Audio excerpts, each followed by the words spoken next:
ቀይ ባህርና አባይ ኢትዮጵያን የሚበይኑ ከኢትዮጵያ የተቆራኙ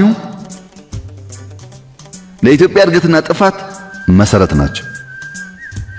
ጥቅሙ ግን ምን ይሁን? ልክ አሁን ህዳሴ ላይ እንደምንደራደረው መደራደር እንችላለን። ችግር የለውም። ድርድር ማለት አትጠቀምበት ማለት ካልሆነ በስተቀር ችግር የለውም። ቢያንስ አሁን ያለው ትልልቁ ፖለቲካል ኤሊት የሚወያይበት ጉዳይ ይሁን። አክሽኑ ይቅር እንወያይበትና ልጆቻችን ያስቡበት ሊባል ይችላል። ዝም ተብሎ ግን የሚተው ጉዳይ አይደለም።